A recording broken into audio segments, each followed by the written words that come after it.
न्याय दो, न्याय दो। हत्यारों को फांसी दो, फांसी दो, फांसी दो। हत्यारों को फांसी दो, फांसी दो, फांसी। नमस्कार, मैं हूं मनीषा और आप देख रहे हैं परिवर्तन।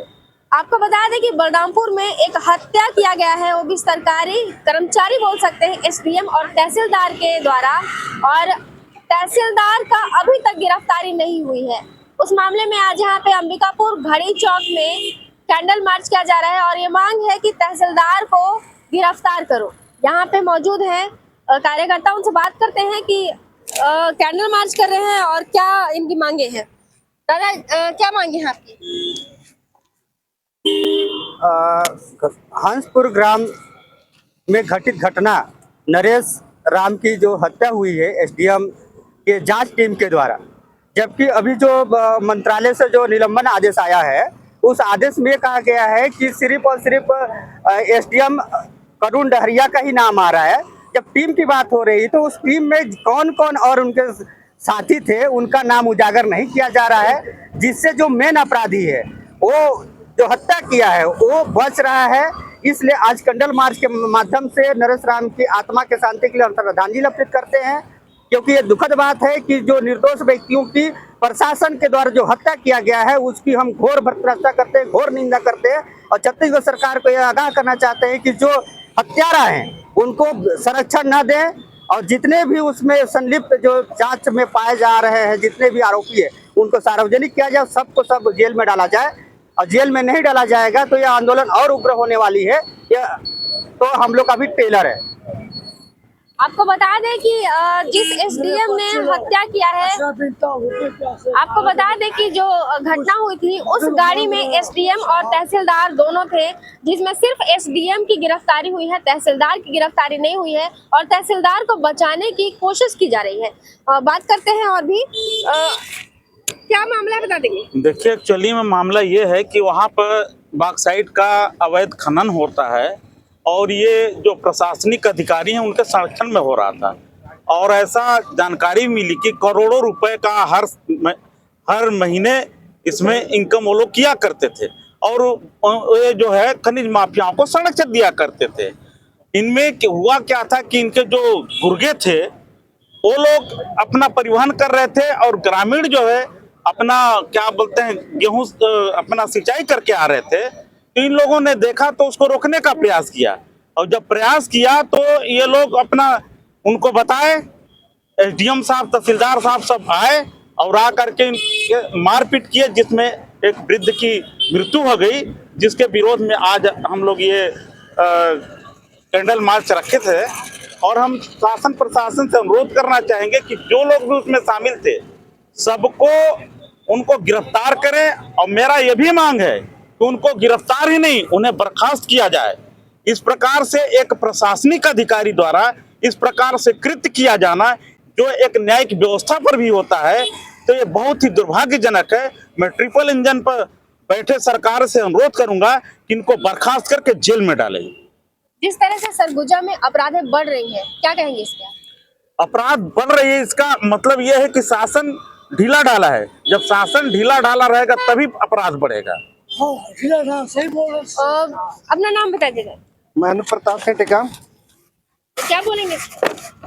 नरेश राम की जिस तरह से हत्या प्रशासनिक अधिकारियों के द्वारा किया गया है, उन पे कड़ी से कड़ी कार्रवाई हो, और जिसमें जो संलिप्त 11 लोग थे उन पे भी एफआईआर दर्ज हो। केवल 4 लोगों को के नाम पे गिरफ्तार एफआईआर दर्ज करके बाकी आरोपियों को प्रशासन बचाने में पुरजोर लगाया है, जिसमें छत्तीसगढ़ शासन के मंत्री और सरगुजा सांसद का भी हाथ है, जो पूरे अपराधियों को संरक्षण दे रहे हैं। और इनके द्वारा एफआईआर दर्ज होने में प्रशासन को दबाव दिया जा रहा है कि इनके खिलाफ एफआईआर दर्ज हो, जबकि पारस शर्मा उस घटना में शामिल था तहसीलदार, और उसे बचाने पुरजोर प्रदेश के गृह मंत्री विजय शर्मा और सरगुजा सांसद चिंतामणि महाराज लगे हुए हैं। हमारे साथ यहाँ पे मौजूद हैं जो लगातार सोशल मीडिया एक्टिविस्ट हैं और गरीबों की आवाज को उठाते हैं, और जिनका जैसे परिस्थिति होती है वो उनके तरह ढल जाते हैं। इनसे हम बात करेंगे कि ये जो मामला है, जो बलरामपुर वाली मामला है, इससे क्या कहेंगे आप? देखिए, सबसे पहले तो बहुत ही दुखद घटना है कि एक आदिवासी वृद्ध व्यक्ति की जो मौत हुई है, और वो भी प्रशासन के हाथों मौत हुई है। बाकायदा हत्या के आरोप में एसडीएम जेल गया है। इसमें सबसे पहले तो मैं श्रद्धांजलि अर्पित करूंगा और यहाँ पर जो लोग भी आए हैं ऐसे मुद्दों पे, मैं उन सभी को धन्यवाद देता हूँ कि अब सरगुजा जग रहा है धीरे धीरे।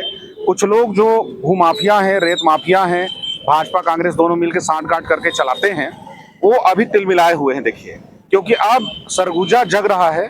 अब सरगुजा की जनता अब सीख गई है कि कैंडल मार्च सिर्फ दिल्ली के मुद्दों पे नहीं होगा। अब आदिवासी पे, आदिवासी बेटियों पे, आदिवासी वृद्धों पे उनकी जमीन लूटेंगे, उनका खनिज लूटेंगे, उस पे भी होगा। तो चाहे कितना बड़ा से बड़ा प्रशासनिक अधिकारी हो, वो डर कहीं ना कहीं तो खत्म हुआ है। उसमें आप जैसे पत्रकार लोगों का भी बहुत बड़ा हाथ है। मैं आप लोग को भी धन्यवाद दूंगा।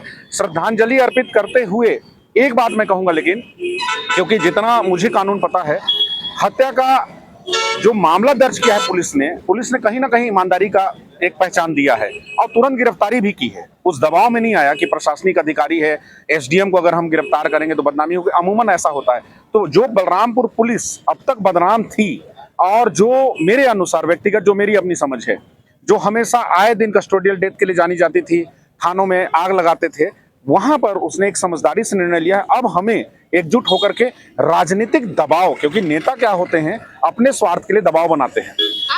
आपका कहना है कि जो बलरामपुर पुलिस ने जो कार्य किया है वो बहुत अच्छा कार्य किया है, लेकिन बलरामपुर पुलिस एक तरफा कार्य करी, क्योंकि जब वो घटना हुई थी वहां पे 2 लोग थे, तहसीलदार भी था, तो फिर ये तहसीलदार को क्यों संरक्षण दे रहे हैं? मैं सीधी सी बात बता रहा हूँ। देखिए, मेरा एक आधार है बताने का। अगर एसडीएम को नंबर 1 का आरोपी बनाए हैं और 3 अन्य आरोपी हैं, तो मुझे नहीं लगता कि एसडीएम से नीचे के अधिकारी को बचाने का कोई विशेष कारण होगा। अगर होगा तो आज मेरी बात हुई है, जो वहां के कुसमी के लोग हैं, मैं पहचानता, तो मैंने कहा सीधे बात, जिसने देखा है, जो सबूत है, जिसने तहसीलदार को वहां देखा है और लोगों को भी देखा है, वो लोग सिर्फ मीडिया में बोलने से नहीं होगा।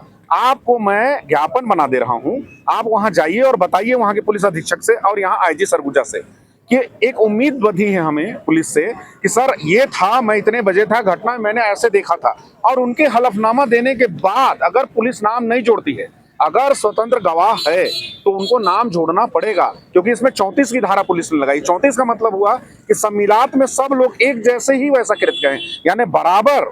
जो अभी नया कानून आया है भारतीय न्याय संहिता की 2023 की 103 जो है आपका देखिएगा, उसके तहत, या पुराने में 302 में तो 34 लग गया है, तो सभी हत्या के बराबर दोषी होंगे। और एसडीएम को निलंबित से काम नहीं चलेगा, बकायदा बर्खास्त करना चाहिए, क्योंकि हत्या जैसे संगीन मामले में, और इसकी पूरी जांच करनी चाहिए। कितना धन है इसके पास, कितना पैसा है, क्योंकि ये न्याय को प्रभावित करेगा अपने पैसे से, जो 2 नंबर का आदिवासियों को लूट करके जो कमाए हैं। मैं बता देना चाहता हूं, ये जितने भी इस तरह के भ्रष्ट अधिकारी और नेता हैं, जो आदिवासियों की जमीन को लूट करके फर्जीवाड़े से और धन इकट्ठा कर रखे हैं, संपत्ति का अकूत साम्राज्य स्थापित कर रखे हैं, अब सरगुजा जग गई है। सरगुजा के पत्रकार, एक्टिविस्ट जग गए हैं। अपनी छिछोरी हरकत से नेता बाज आ जाएं, इनके किसी भी प्रकार की छिछोरी हरकत से फर्क नहीं पड़ेगा, बल्कि और भी लोग जगेंगे। शुक्रिया।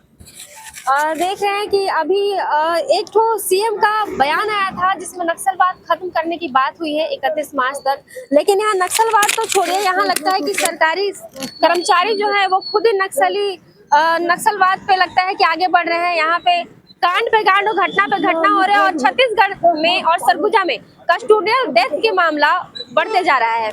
नमस्कार, आप देख रहे हैं परिवर्तन, मैं मनीषा सिन्हा, अंबिकापुर से।